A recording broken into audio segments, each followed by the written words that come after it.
Welcome back, my friends, to another episode of the Bedrock Guide. We are about to kick it into high gear. Is that a pun because I now have diamond gear? Yes, it is. But I just got back from an extensive mining session where I got a bunch of materials and, oh, no, not today. Not today.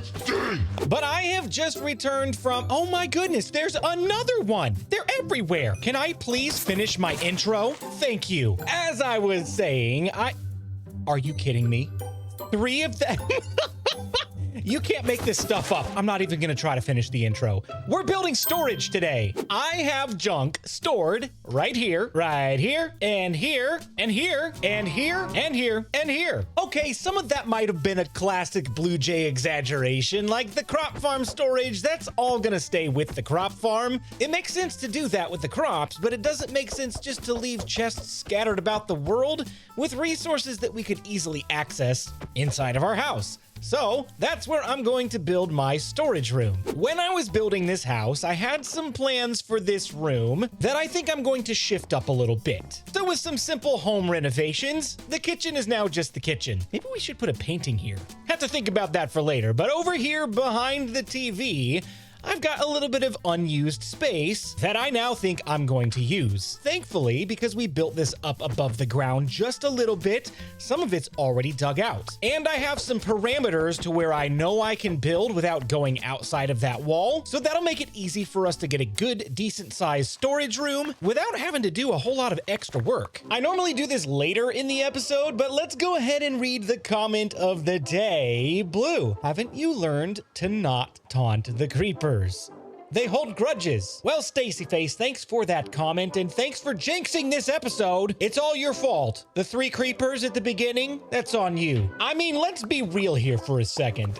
Can you blame the creepers for wanting to come hang out with old BluJay? I've got such an explosive personality. I'm telling you, if creepers had thumbs, they would tap the like button on this video. They love BluJay so much. But since creepers don't have thumbs, I'm gonna leave that to you guys. So, what are you waiting for? Tap the like button. In all seriousness, I've just been so thankful. Oh my.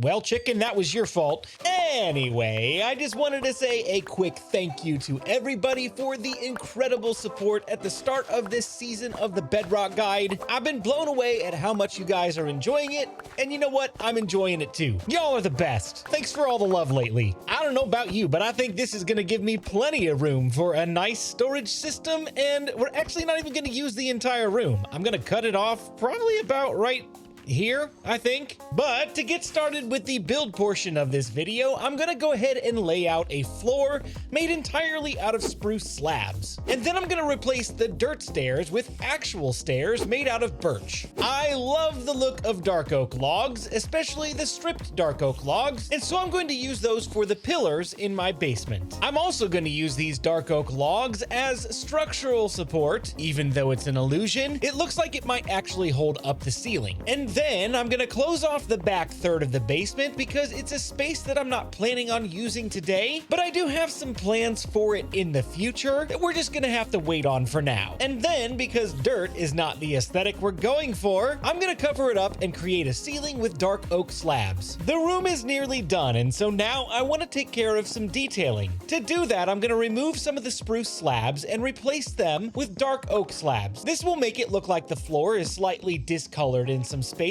which gives it a little bit more character. For some additional detailing, I'm gonna take some dark oak fences to use as trim pieces around the room. And it wouldn't be a classic BluJay house unless it included a BluJay carpet. I originally wanted to put this upstairs, but I didn't have the space for it, so the next best option was to put it down here. And if you ask me, I think it's just perfect. With all of the decorations complete, we still have one thing left to do. This place needs some light.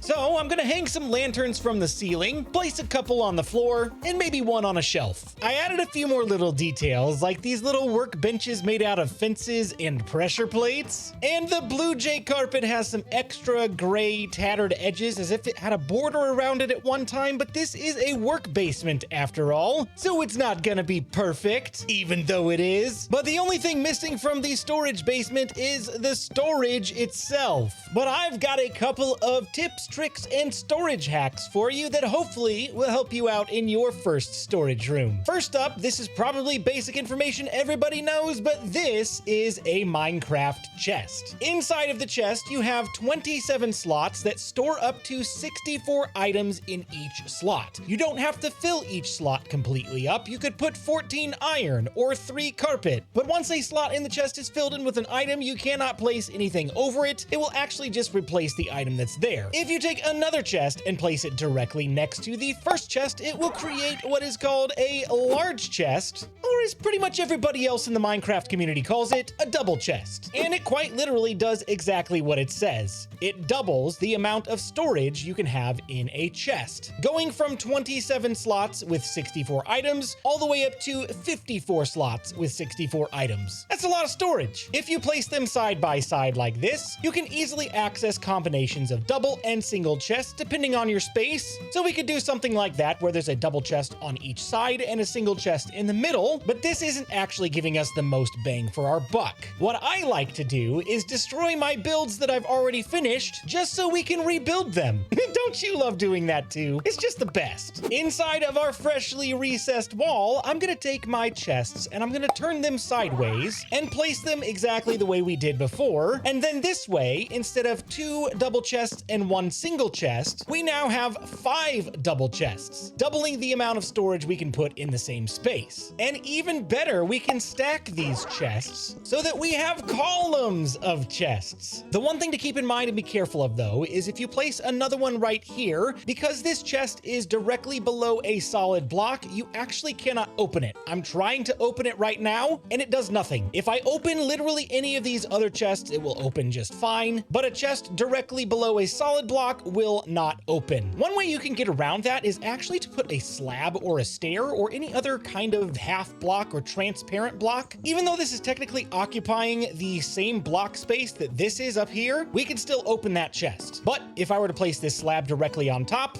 same thing. I can't open it. This is one of those instances where having a slab or a stair is going to help our situation. If I take this block back out, you can see that's the open air. That's the sky. And that hole in the ground is ruining my front lawn. So rather than leaving a dirt row all the way across, we can go ahead and hide that with some stairs and still get our full 3 rows of double chests. Chests are actually not the only storage item in the game. Another option we have is the barrel. I absolutely love barrels because they provide a different aesthetic from just kind of the cardboard texture of regular chests. These don't even look like wood. I don't know about you, but I think 1.21 should be the chest update. Let's get some new Minecraft chests. But anyway, that's beside the point. We got barrels, and the cool thing about barrels is they can also be directional. You can stack them straight up and down, or you can tip them on their side, providing for some really interesting looks. But here's the real nice trick about barrels. You can actually place them next to a solid block and still access the contents inside. They do not require any kind of airspace above them, so if I wanted to, I could line this entire row with barrels. I don't want to because I'm saving that for something else, but I am going to use barrels in this tight space over here so that we can have just a little bit more room for storage. I don't know about you, but underneath the stairs in the basement is where a lot of people put their junk.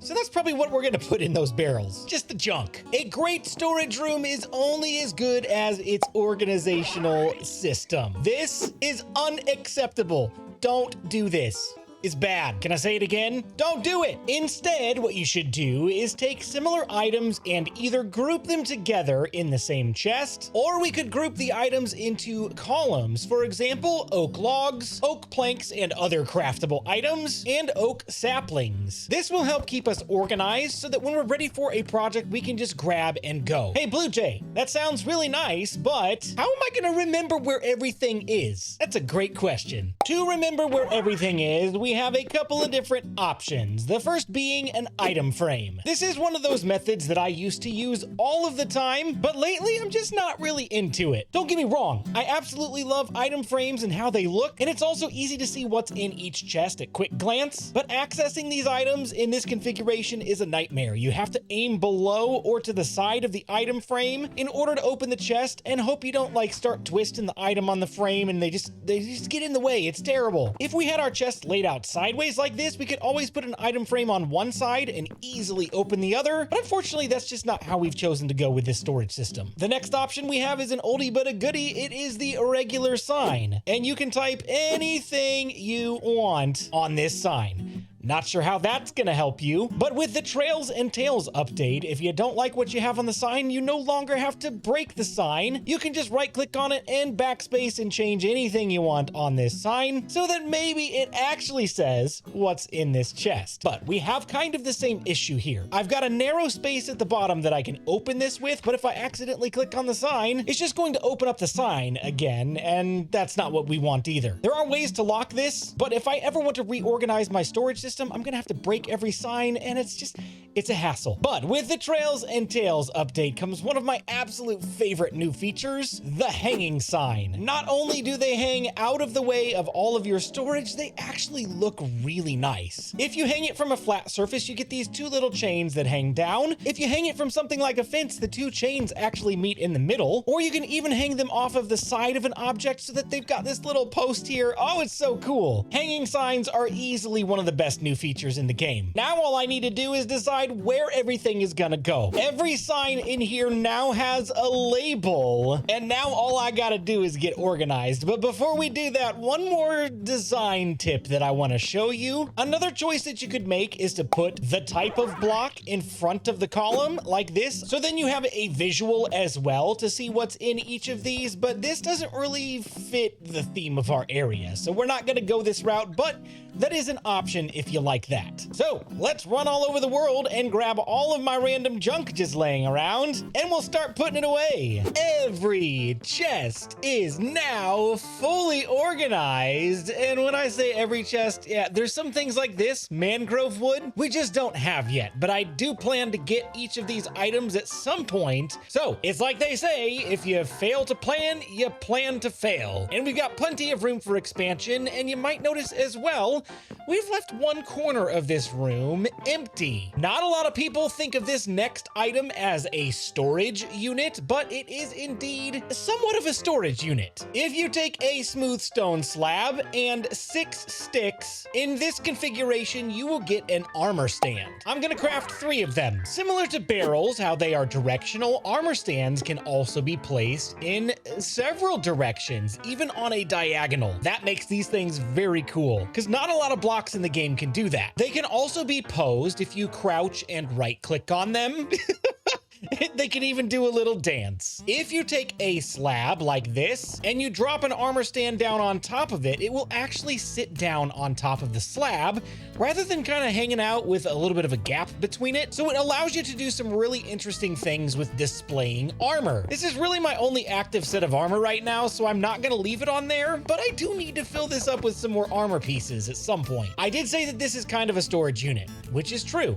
It can store things. It can store 4 pieces of armor and 1 item in the hand. So if I want to take this water bucket and click it right there, maybe it makes more sense for him to hold a sword. Much better. One last tip that I have for you today is that eventually you're going to get some items that accumulate very quickly. Certain things like ores can actually be combined to save on some space. So always keep a crafting table nearby. You can take things like redstone and combine them into a block. So 9 pieces of redstone go into 1 single block, and that really cuts down on how much space you're taking up in your chest. But don't worry, this can be undone if you take it in the crafting table or your own personal inventory. You can return those crafted items back to the original state. Not all items can do this, but it's a pretty cool storage life hack. And honestly, that's about all the tips and tricks I have for you, except for this last one. Do what makes sense to you. Maybe you don't spread out all of your wood items into an entire wall like this. Maybe you consolidate them into like 3 columns. There is no perfect method other than the method that makes sense. And you know what else makes sense? We're clicking the like button on this video. That makes total sense. Along with leaving me a comment if you learned something new or if you have a storage hack to share with me. And don't forget to subscribe if you're new, and don't go anywhere because there's more Bedrock Guide content on the way.